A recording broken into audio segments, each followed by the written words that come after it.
Y'all ready to get started? I was trying to see who all that looks like we have what about 10 people? So yeah, that's pretty good. And I'm sure that there'll be people stopping in, as they realize what time it is. So thank you all for joining us today. I'm trying to look at my camera so you don't get the side view of my head and my funky hair as I move. But I have you guys on one screen over here, and then I have my presentation over here. So if you see me looking back and forth, that's what's happening. So I apologize in advance for I try to figure out how to get these screens close enough that I can look in one general direction. And I have not mastered that yet. But anyway, so welcome everybody. I am Katie Anderson. I'm as we said earlier, the Vice President of Public Housing Relations for BGC Advantage. And I know several of you guys and gals out there, and actually have talked to a couple of you this morning in our virtual booth. So thank you for stopping back by for our session today.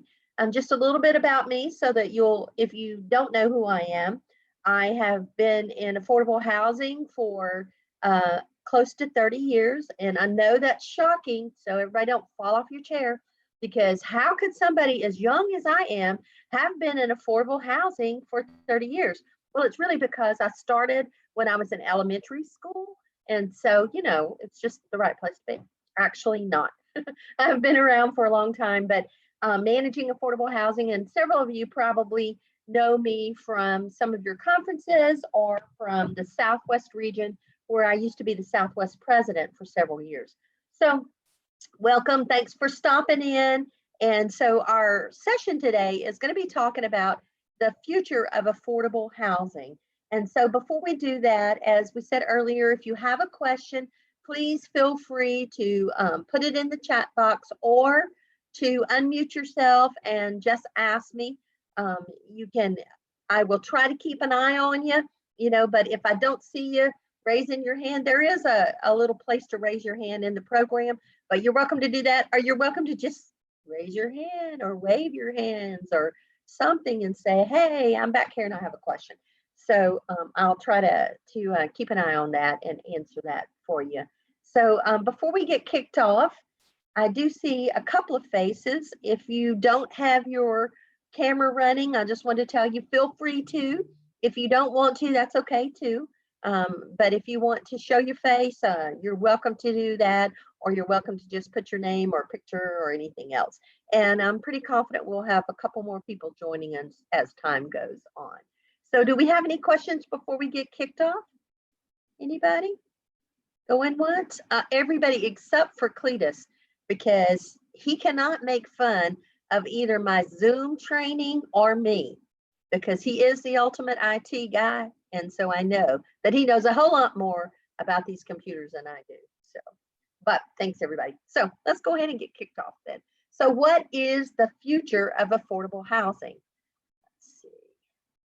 Hold on a second. And this is one of my challenges that maybe I'll have to get Cletus to tell me why, but it tries to freeze up on me. Let's talk about the changing world that we have in affordable housing. And one of the greatest changes that we have right now happens to be the current time that we're in, right? This pandemic has kind of thrown everybody off because it's changed the way that we do business, but it's temporary, hopefully. It's very temporary, and hopefully we're going to be back to our old selves and our old normal soon. But we do have some regular trends of housing that have been happening for the last couple of years that have actually created a situation that we have started changing the way that we view affordable housing, rental housing, and home ownership, and a lot of things in general. So the overall trends of housing, the changing demographics, shifting social values, evolving development landscapes, all of those things continue to drive a surging and nationwide demand for multifamily housing. Who recalls that just probably 10, 15 years ago, if you were managing public housing or working in affordable housing, you heard HUD talking about their big initiative of home ownership. Does everybody remember that? I mean, it was to the point where even on public housing, they wanted us to consider selling our public housing properties to our families living in them. Does anybody remember that? it was kind of short-lived with HUD. They didn't really talk about it for a long time, but it was all about home ownership. And while it's always understood that part of the American dream has always been to own your home, to have it to be something that you can control. But with today's trends, we're seeing a little bit of a shifting away from home ownership a lot for a variety of reasons.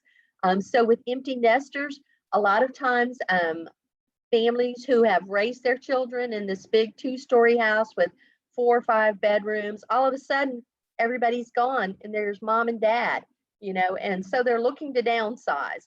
There are millennials who, in some cases, it's the opposite. Millennials who are staying single longer. And so what does that mean they do? Do those kids get out and get their own apartment? A lot of them do not. They stay with mom and dad in the household because it's convenient and it's usually more affordable, but they're staying single longer, so they're not looking for home ownership if they are getting out. They're looking to an apartment, to a townhome, things of that nature. So in general, there's a greater desire for a more convenient and social lifestyle. I remember a few years back, I was at a national NARO conference. It's been several years for the leadership team, and they were talking about the walkabout communities, and me being from a little bitty town and in Louisiana, I was like, oh, I'm never going to see any of that. That's all for the big city, because they talked about living, working where you live and being able to walk to your grocery store or walk to a shopping, and I was like, that's never going to happen. But today, everybody is looking for things that are much more convenient and that has a social lifestyle. And today it's been very popular. And even when I was back in Louisiana, a few years from that time, I actually lived next door to a brand new development that went in to where it was literally what we were talking about at NARO. They were pushing that walkabout lifestyle. There was a great fresh market in the area. The homes people drove within that community, they all had golf carts because they didn't drive their cars because they were just down the street from where they are. So it was an entirely different way and perspective of thinking about home ownership, because for many years we wanted to be outside of the city a little bit. We wanted the big yard area, and if you lived in town, you wanted the corner lot with a lot of grass so that you could have space to do things. But today, the trends of housing are showing to move away from that. So it's moving a little bit away from home ownership till it's becoming a renter by choice. So Americans often today are foregoing the mortgages for the lease agreements. And it's not because they can't afford to buy a home, it's because that's how they choose to live. And as people are aging out in our population, they're opting to move to a townhome or a community of people who are in a similar age type, and they're leasing often, and or either they're becoming a part of that community and they're not going for home ownership. So the trends are moving away from home ownership and more to the multifamily rental properties. So what direction are we headed now, and how does that truly affect our affordable housing programs? What about these Generation Zs that are still around, the millennials, the new upcoming young people that are reaching a point to where they're looking for housing? What do we do with our aging populations as people are aging out of the home ownership? And how can we keep our housing, our affordable housing, relevant in today's market? So those are some of the questions and some of the things that we need to think about. And even more, we need to know, how can we just keep our affordable housing programs going, much less be relevant? How can we keep them going? How can we keep them funded? With the aging stock we have, with the depleting funds and resources that we have, and the changing demographics, what are we to do today? How can we keep our affordable housing programs going in the future? So these are our questions that we want to ponder. With an increasing need for multifamily housing and rental housing, especially affordable housing, how can we protect one of our community's greatest resources, which is public housing? If you live in a small community, chances are you manage some of the best properties in the entire community as far as affordable rental housing. And so how can we protect that? How can we protect one of our greatest resources? How can we get someone, anyone, anybody, any person to invest in this great resource to fit into our community's needs today? Is HUD stepping up to the plate to make that investment? Do y'all think HUD's investing in our properties today? No. In fact, they're kind of doing what I always like to call the opposite. They're pretty much disinvesting in the property. They've been for many years giving us just barely enough money to survive, but nothing to really meet the long-term needs of our property, nothing to bring us up to the market today or any of those things. So they're not stepping up to the plate. So who does that leave it to? Leaves it to us as directors, us as board members, us as staff of our housing authorities. So can you relate to these pictures? No money in your pocket, picking up that wallet, open it up. Let's look a little bit harder to see if any money falls out there. No, often, let's see, sorry about this. Often we reach a point to where we simply have no money. There's no money to do these additional things that we need to do. Okay, hold on a second. So when we talk about our affordable housing, and we have recognized that HUD is literally not stepping up to the plate to take care of the problems that we have today. So what are some of the trends that have put us in the position that we are today in our affordable housing programs? And how do those trends affect what we're really doing? First of all, the first trend is operating fund decreasing. How many of you have seen your operating fund go up? Does anybody in here get 100% of their operating funds? Anybody? No, not that I've seen. It's up a little the last couple of years, which is actually unusual because it had decreased to then, but our operating funds, if they're not on a level, they're actually decreasing. And I expect that the more and more competition for funding that happens, the less operating funds that we'll see. You know, one of the things that I've always said about operating funds that I thought was kind of very odd is they figure out what you need. HUD does. They have this calculation for deciding how much money you need to physically take care of your property and to manage it. And they come up with this per unit dollar amount. That's what they say you need to be successfully operating and take care of the needs of your families. But then they come back and they only give you a certain percentage of that. They only give you 90%, 92, 95 if you're really, really good, you know, in a good year. And so you're like, okay, so you know I need 100% to operate, but you're only giving me 90 or 95 and you're expecting me to fully operate. Now, our problem with all of that is we did continue to operate. We always have at 95%. We just figured out a way to do what we needed to do with the least money, which kind of in some ways has shot us in the foot because we just kept doing our business even with that less money. But the operating fund is decreasing. And of course, it depends on the Congress's appropriations. And that's how, you know, HUD goes to them with an ask and then they appropriate and then they fund our operating fund at whatever percentage as far as they can make the money go. So our operating fund is decreasing. Our capital funds are decreasing as our properties age. And I'm not sure if nobody shared this with HUD or somehow they've gotten the wrong information, but as your property gets older, instead of taking less money to operate, it actually takes more, right? So as your properties get older, they start to have more systematic problems.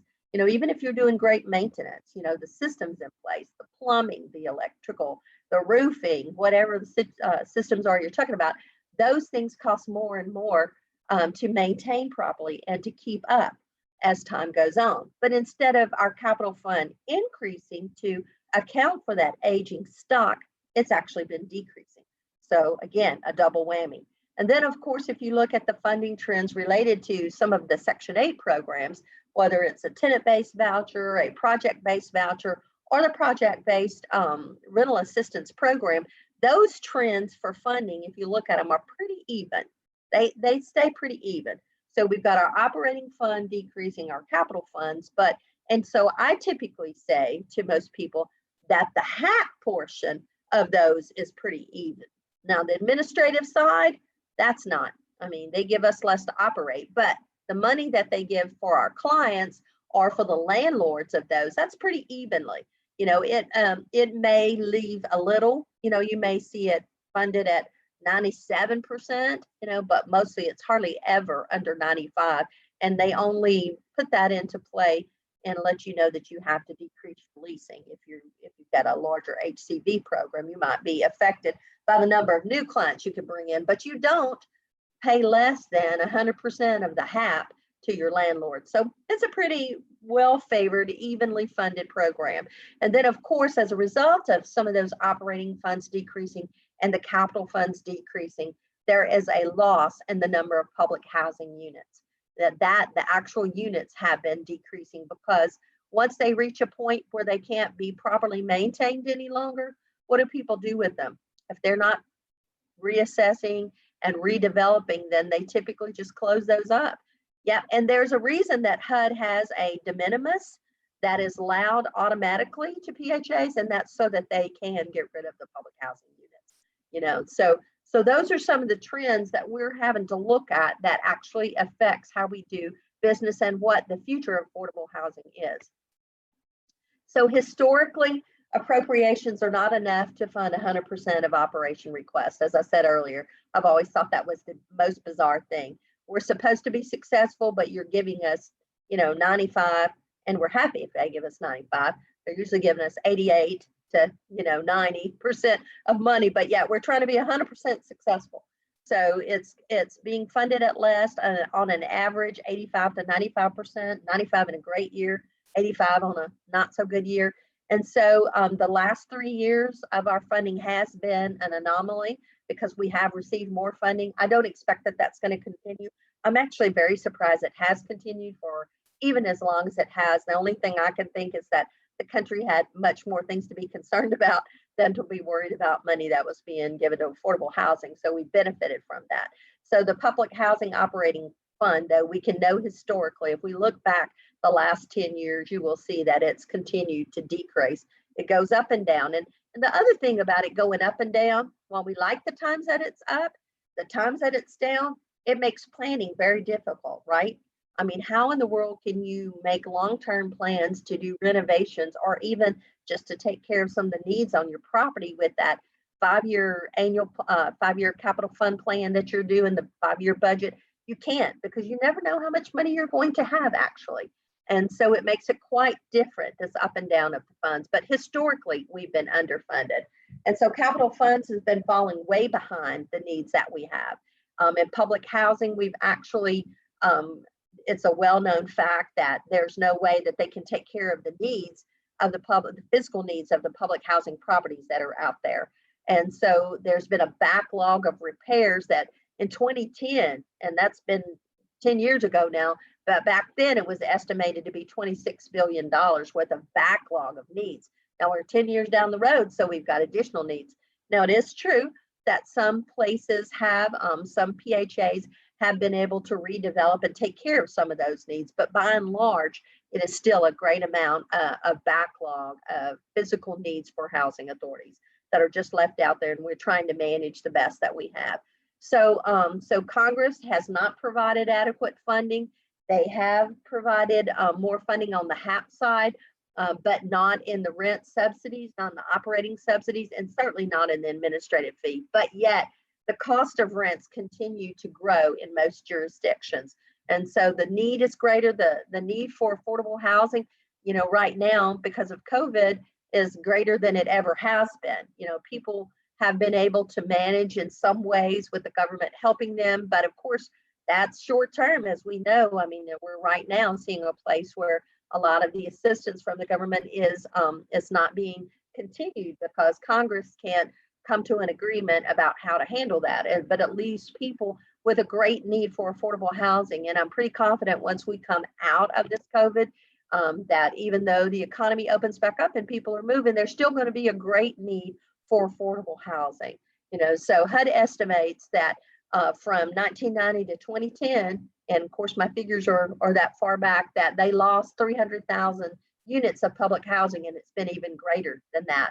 People have reached that point to where they've had to shut the doors on some of their properties if they could not manage them. They've had to board them up simply because they could not keep working with them. So even though HUD has been actively pursuing the demolition disposition activities as a part of that management structure and strategy that housing authorities are allowed, that's where that de minimis that I talked about coming into. Even though they are allowing that, they're having their perspective has always been that they don't like to demolish public housing because they're afraid it can't be redeveloped. But when you reach a point where you can't handle it affordably, when you can't continue to manage it, you have no choice but to do that. So we've continued to lose the great affordable housing assets in our communities because we simply do not have enough money to continue on. So what are we supposed to do? As our future kind of looks bleak because of the lack of money. So there's less money from the residents because they don't have the jobs, the economy to be able to pay that. There's less money from HUD. It makes it harder to maintain the units. And then when it's harder to maintain the units, what happens? It's harder to find good tenants, right? We know that to manage public housing properly, you have to have good management and you have to have enough money to keep the units in the way that they need to be kept. So if you're going to attract families and especially good families to your property, then you're going to have to be able to offer them a property that's worth the little bit of money that they do have. So money is what makes this circle that you see here go around. Fortunately or unfortunately, money is a part of that whole process. So what is the new name to today's game? What do we have to do today to survive in this affordable world that we're living in? Anybody know? I've got it right there on the screen for you, but you're all muted, so I'll have to say it for you. So today's name of the game is to diversify your portfolio. So you say, how can we protect what we have? How can we survive in today's world? Now, diversification, it actually takes on several different looks. Some of it's redevelopment of your property. Some of it's actually adding to your portfolio and increasing the opportunities for family to rent in your areas. And then, of course, some of it is actually being able to go out and find new areas to manage your budget. Maybe you're contracting out some of your management. Public housing often is some of the best managed properties in the community. You can see it when you look at it. The property looks good, the clients follow the rules, or they face the repercussions of that. So the management is very good. So one of the ways you'll hear me talk about is taking those skills and going out into the community and utilizing that as a way to increase your management capacity at your agency. So let's look at some of the options for diversifying and increasing. So we can convert public housing to RAD. That's one of the most popular tools that's out there today. You can, and of course, we typically call that repositioning of your assets. That's actually redeveloping them, both physically and sometimes managementally, sometimes not. It depends on if the management is doing well at that point, but it's definitely typically a new model. Convert public housing to those vouchers. You can actually do a straight conversion without doing any redevelopment if your property's in good shape. And you can become a private landlord on the voucher side as opposed to a public housing authority managing physical properties. You can build or acquire or manage some non-public housing units. I spoke with someone this morning in the virtual booth, and we were talking about other properties in the community that were not owned by the PHA, sometimes affordable, sometimes market rate. Well, you can literally have an opportunity to increase your portfolio by either acquiring, building, or just managing those. One of my friends that's actually in Waco, Texas, one of the things that they have in their portfolio that I thought was so unique is that several years ago when all the banks were reorganizing and they had all the additional money that was coming into the community, they actually were able to buy some market rate townhomes that had been built and were up for purchase. And through one of the loan programs that was there, they purchased those and they outright own them now. And they're just a regular private landlord, no affordable housing. They're actually very nice, And so you can build or acquire non-PHA units if your agency has the budget to be able to do that. Of course, you can't use HUD's money to do that. Just bear in mind, you got to make sure that you use some other funding stream to do that. So you can also build other businesses within your PHA. As I said before, it can be a part of contracting out your services. Some PHAs have some of the best management that's out there, but they also have some of the best maintenance staff. And so you have the capacity to perhaps make that maintenance staff available to other properties within the community on a contract basis. So that's basically utilizing. Now, of course, you got to make sure you do it right. You got to make sure you kept the money separately. You cannot spend HUD money on non-HUD properties, so you have to make sure it's done that right. But if you can put your agency together in a format to where you can make this contract service available in the local community, you can help your agency to survive during these trying times. And you can actually pick up more affordable housing if you make a profit as well. So applying for exceptions to increase your income, flat rents, being able to utilize those effectively. I know Harold and I talked this morning about some flat rents. It has become more challenging in the last couple of years on the public housing side because of the change in rules related to flat rents, but that option is still out there. It allows you to acquire some additional clients that maybe you could not acquire when you have to do straight income-based rent. You can repurpose your current units to be able to use them in a different manner. And then, of course, as I said before, going after management contracts, that's a good option to diversifying your portfolio, creating some consortiums or consolidations. It's real popular today. The economies of scale designates that, it's very costly often to run a very small housing authority. They just don't have enough management funds to acquire the talent often to run those. So you'll see that there will be 3 or 4 small PHJs that form a consortium, or either a person is managing one and then is under a management agreements to the other 2. Just depends on how you actually want to set that up. But creating that consortium so that you can then have a greater economy of scale, to be able to make sure that all of the properties manage better. So the big key to diversifying your portfolio that is kind of amongst all of these different opportunities is to go after that non-federal money. One of the best ways that you can secure your affordable housing and the expectations of the future is to be less reliant upon HUD's money, which is at best not stable. So going after that non-federal money, that's the way to go. It's more dependable, but it requires you to change a business model. So looking out to do something different always creates a change that you'll have to deal with. So even if you're repositioning under one of HUD's tools, which is RAD or PBV or anything of that nature, it's going to change your business model. So anytime you're looking to diversify, more than likely, you're going to have to change the way you do business at your agency. So what's the deal with conversion? Why would we even think about conversion? And that's the repositioning that I'm talking about. It's the benefits of that is it's a preservation of your units. It allows you to often keep the number of units that you have because you're able to bring in some private capital into your agency to deal with the physical needs that are there. There's often the opportunity under conversion to increase your portfolio by creating new units, building new units.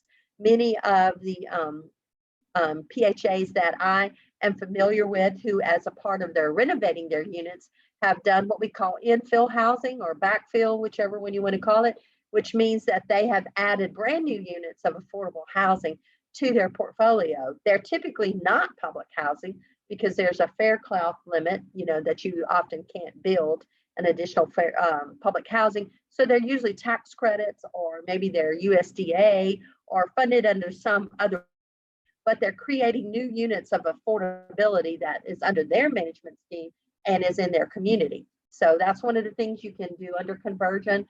You have unrestricted cash and income. Once you change the business model, it becomes non-HUD money. If you are actually, for example, if you choose to reposition your assets and have a project-based voucher contract, that income that you earn as a landlord is not HUD money. It's money for the property and belongs to the property. And of course, you're dealing with some LIHTC rules often if you redeveloped with those funds, but it's not HUD money. So it's unrestricted and you can use it in different manners that we've never been able to do with public housing money. So there's fewer regulations, there's fewer HUD reports. There are some HUD reports, they just kind of change a little. So there are some protections in there for clients and some things you have to do, but not like public housing at all. And there's not an annual plan requirement. And then, of course, there's no capital fund plan. Now, one of the things with the annual fund and the no capital fund is because you're not getting your money from there. So it doesn't mean you're not doing management reports, because you are. They just change. They become more landlord type of reports than they do HUD reports. So that's a part of conversion.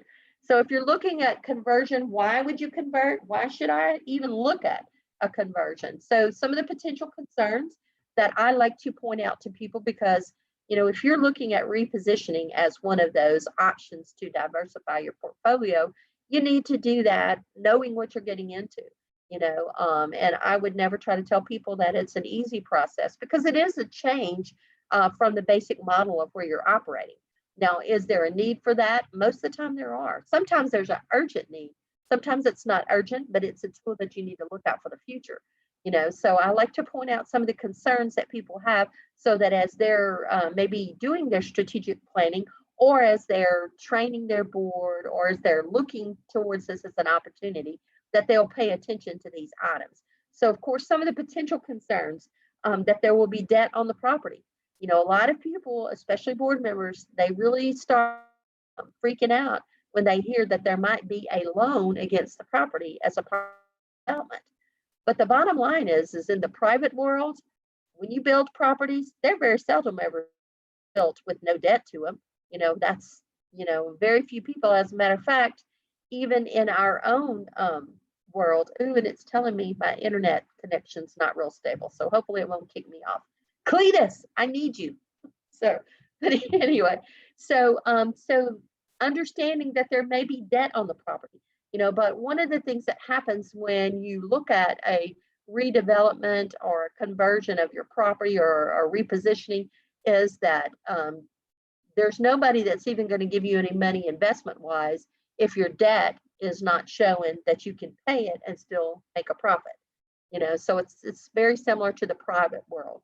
But it's a concern. People aren't used to that, because we've never had debt at public housing authorities, because we couldn't go into debt. It was against the rules, but it also meant we couldn't access any private capital as well. So concerns, debt on the property, the risk of foreclosure if you redeveloped your property and then never leased them. In the HUD world, if we didn't lease, we could be slapped on the hands. We could be contacted by HUD every week wanting to know what we were doing about these vacancies, and HUD could be telling our board to fire the EDs and all these kind of things, but they couldn't do really much more than that. Your property would fail, but there was no foreclosure concern because you didn't actually owe any money. But there's no doubt, if you have debt on property, if the housing authority or the property itself doesn't lease, of course it's going to fail, and there will be some risks that are associated with that. Of course, a concern would be the lender or the equity provider compliance. And one of the big things about redeveloping that we tell people is that when you secure this private capital, you will be expected to provide compliance for those properties to show that you're renting them, that you're maintaining them, that you're keeping them stable with a stable income. All of those things are a part of that. Private sector management model often is a concern, because we are operating under a public sector management model. I don't care if you've converted to GAAP accounting, which is basically that private accounting. We still are not operating as housing authorities, as private management. We're operating on the public side. And so when you change your business model, you will be looking at operating more as a private business. And of course, another concern often is the community restrictions to public housing, or that privatization model. Often the community has some concerns about that, because as a public model, we are often more concerned with the regulatory aspect than we are the actual renting aspect. In other words, we're very concerned that we don't skip over somebody on the waiting list. We'll take a lot of times waiting for people to become eligible so that we can make sure that we're not out of compliance there, instead of trying to get a unit rented. Well, in the private world, you figure out how to meet that compliance, but you figure out how to get that unit rented too. So it's just a change in the philosophy, and it's more on the public side. It's not an entitlement program. I'm not trying to say that. I'm just saying that we look at the regulatory aspect before we actually look at the actual rental aspect. It's just a change in philosophy. So there are some financial factors when you're talking about possibility of converting under one of your options for your future. We look at the way that our public housing funds are administered to us and the regulations that we have to adhere to for those funds. We know that they're decreasing, so there's often and typically almost always a need for additional funding or other funds. And then, of course, you have to look at the non-public housing fundings, the conventional debt, the low-income housing tax credits. All of those things are financial factors and financial opportunities for us as we look for repositioning or converting. One of the greatest things that I think that PHAs often fail to look at when they're talking about the possibility of conversion or repositioning is they really don't look at what impact it's going to have on their actual PHA business. Now, they look at how it's going to affect the properties, because they know the physical needs need to be taken care of on those properties. But there are other concerns that you have to really plan for as a part of your conversion. And that, of course, is your current PHA staff capacity. When you're changing your business model, you have to know, can my staff move into the private competition world?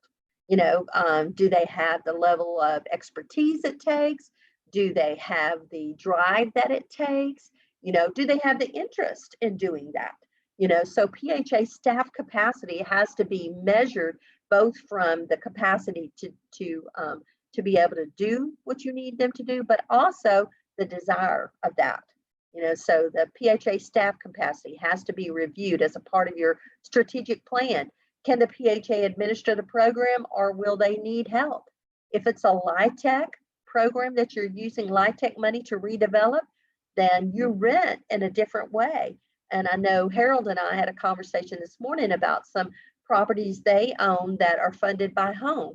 And the home program, the home money, all dollars have their own regulatory aspects. So when you start bringing in some of the other types of funding, you have to understand it's going to carry different regulations with that. So you have to say, can my staff do that? Are they flexible? And do they need additional training? Do they need to, will I need to lose some staff, gain some staff, retrain some staff? What have I got to do? Can we do it, or will we have to have help? And if we have to have help to manage in this new world, who will that help be? How is that going to be done? One of the issues with using the low-income housing tax credit funds as a means for redeveloping is to get PHAs to understand that world has its own rules about how people are considered to be eligible. Now, a lot of them are extremely similar and almost identical to the way we operate public housing as far as eligibility guidelines, but they do have a few that are not. But their rules and their compliance is totally different. So the clients are similar, but the compliance aspect on the management side is a little bit different. And so most public housing authorities cannot immediately move into managing tax credit properties unless they already own tax credits and they've gained experience, or unless they're teaming up with another group that will lend that compliance expertise until they learn it. So often you've got to understand that you may have to look at a partner on the management side if you're even interested in remaining in the management. Some PHAs actually decide to get out of the physical maintenance and management side and only operate the voucher side. It's up to the PHA. There's a lot of different ways you can approach that. But if you're going to manage, you have to look at that and who will that help be.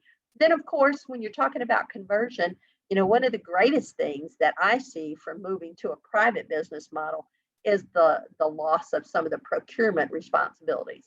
In public housing in the public world, we have some serious regulations that we have to follow. And you can be doing the best job that you could, thinking you're doing wonderful, and discover that you're not following all the procurement rules because they are very detailed. Now, moving to the privatized model, on the management side, you lose a lot of that procurement because you're able to work like a private business would. So the procurement is changes. Now, acquiring partners as the PHA, you still have that procurement responsibility for the acquisition of your partner, but once you do that, then some of the things start changing.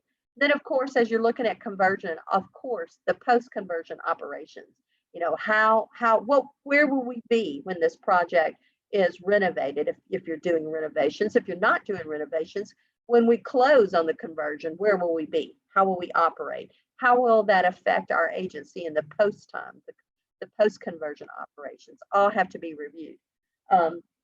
You need to know whether or not your property is going to remain tax exempt. One of the greatest things that public housing has is that we are tax exempt.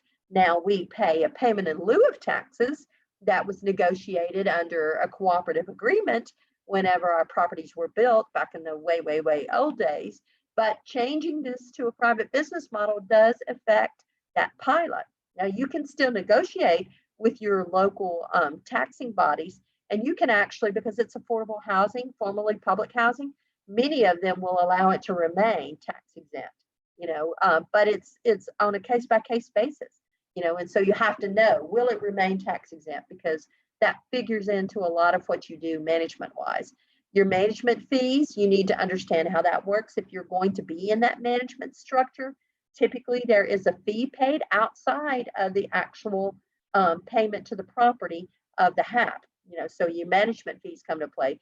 And of course, you need to understand that a lot of the policies that the Housing Authority are currently operating under that, those policies will likely change in the private business world.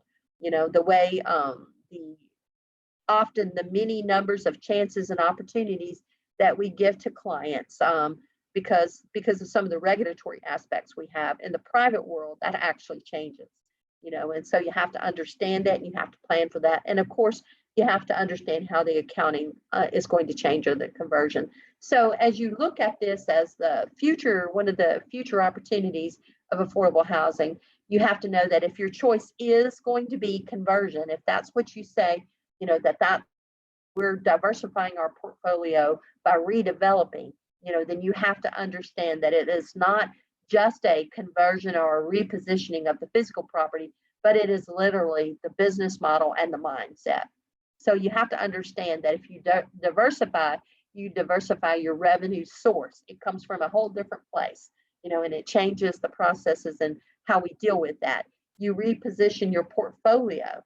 You have to understand, and I know it's really funny because we use this language because it puts us in a different frame of mind, literally more akin to that private business model.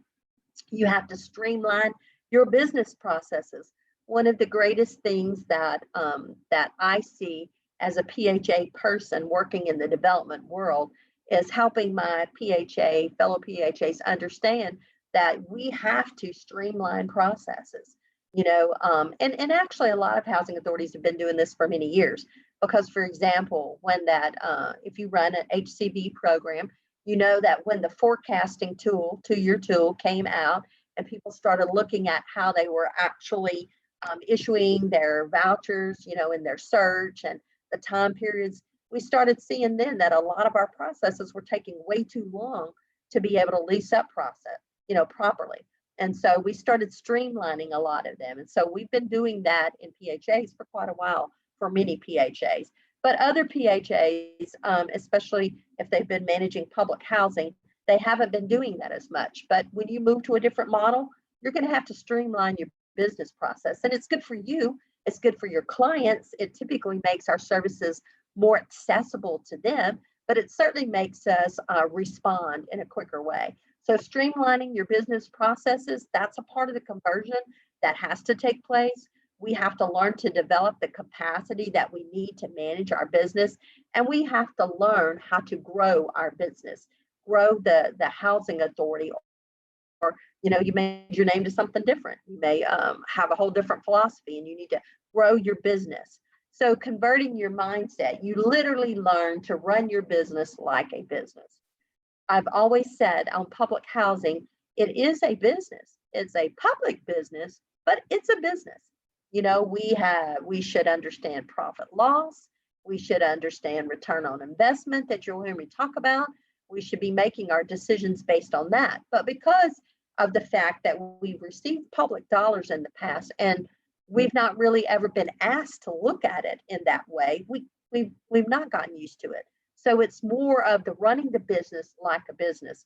If you have somebody who maybe had a first career in the private business and then came to the housing authority as a second career, which we see a lot, then it's sometimes hard for them to adjust because they don't understand business in quite the same way, because they're like, well, why would you do that? That loses money.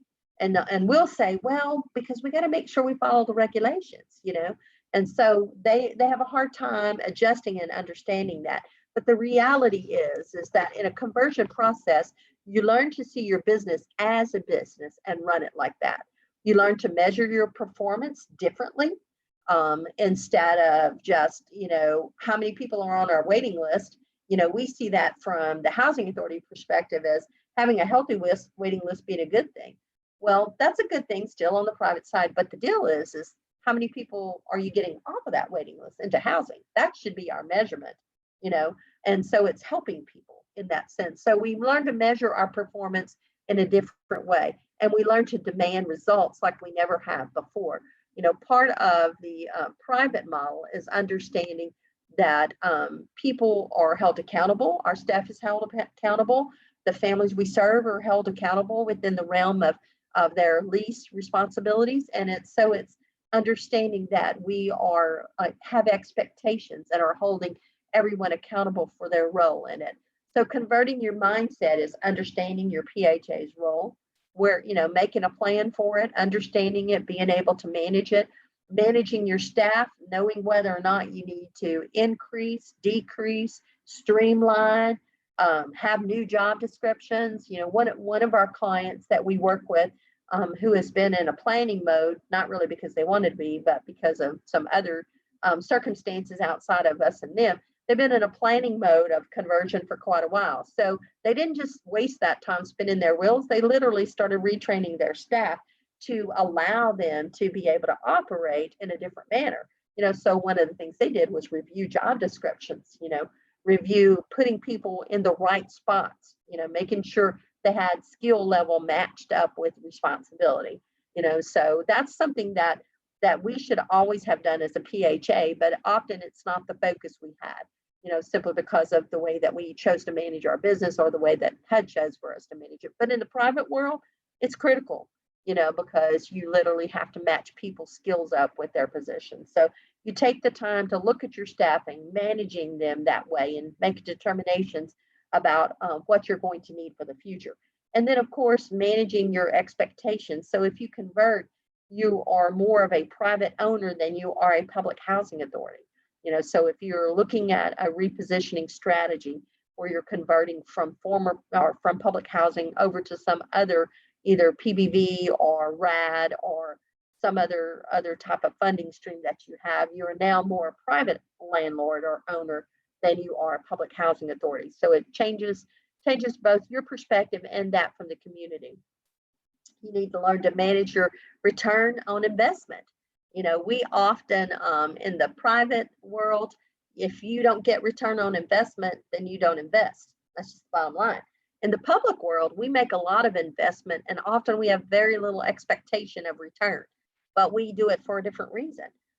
Now, often it doesn't serve us for a long period of time in the public sector because of that.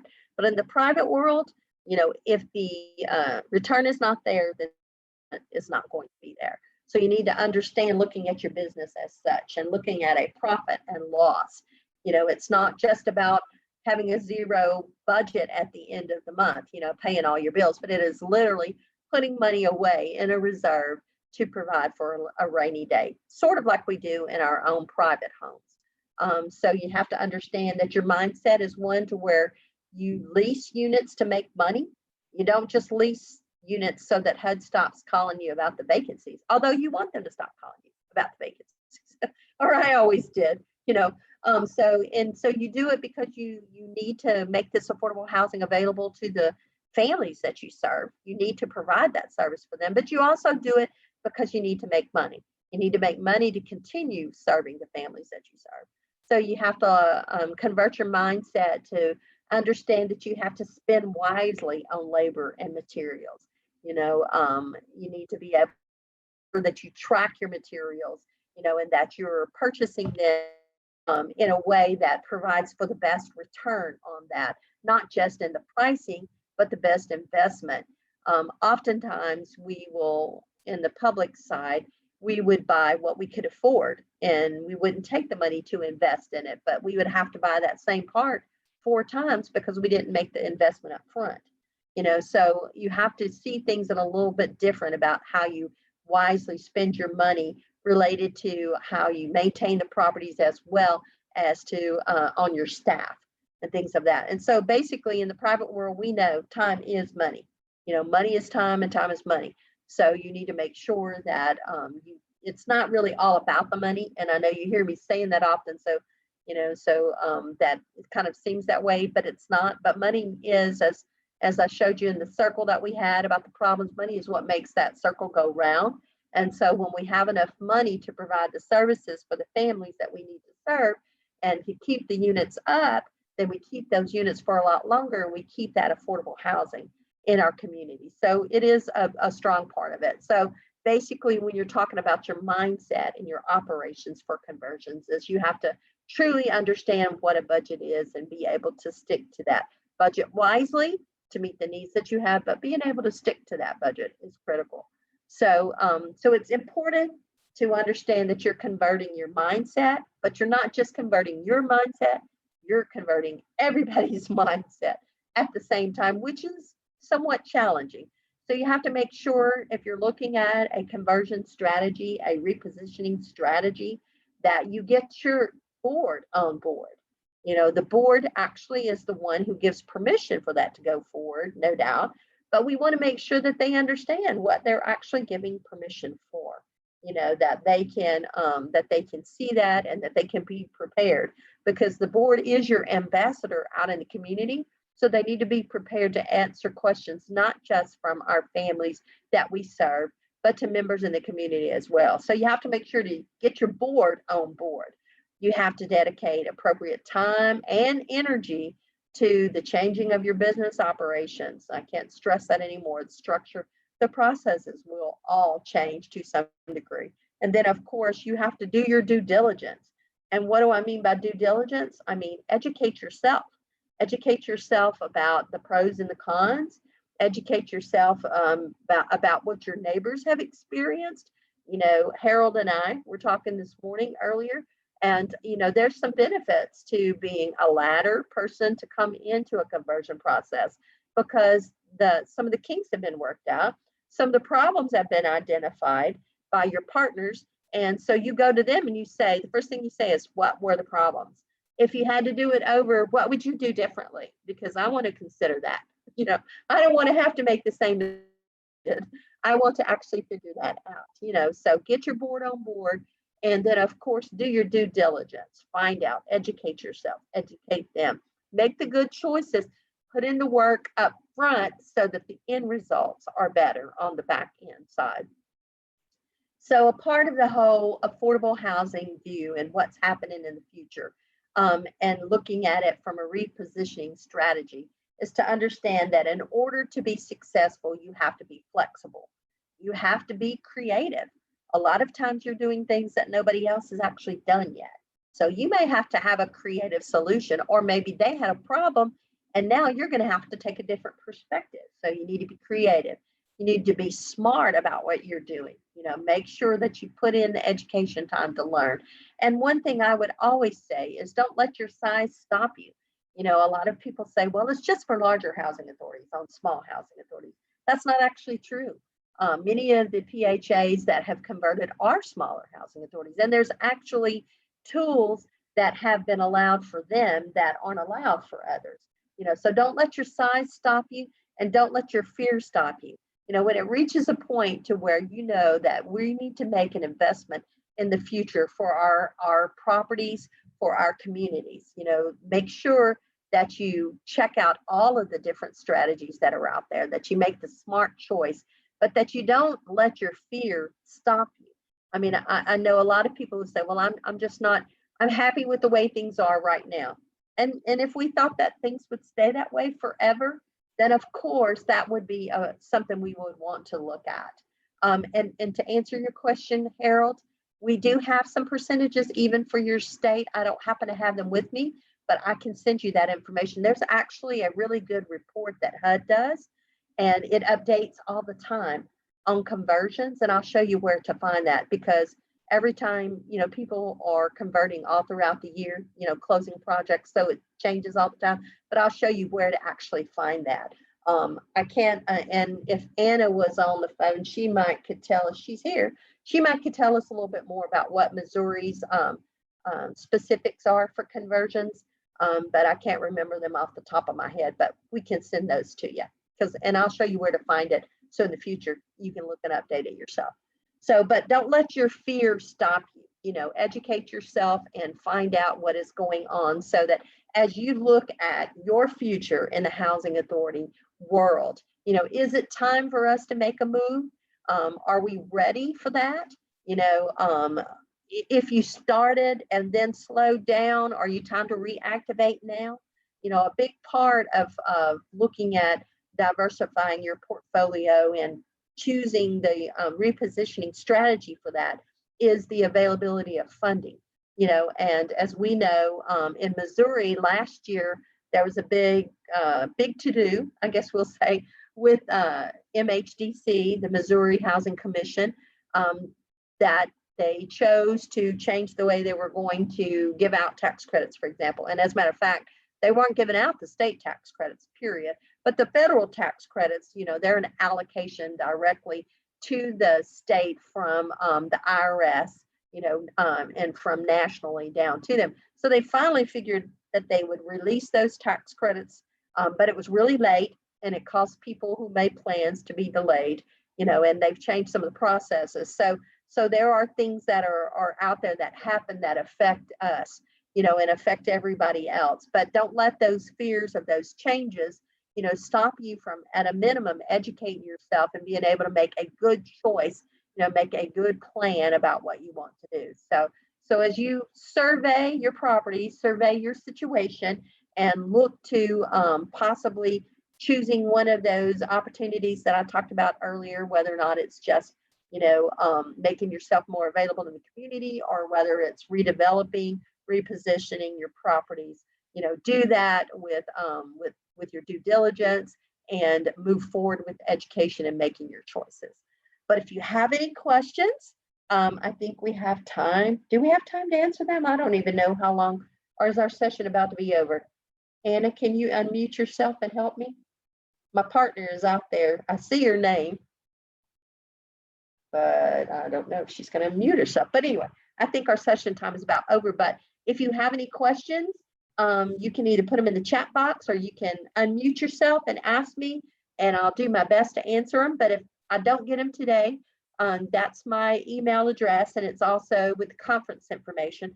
You're welcome to email me at any time with a redevelopment question, or a question about something I said today, or just a question you think I might know the answer to.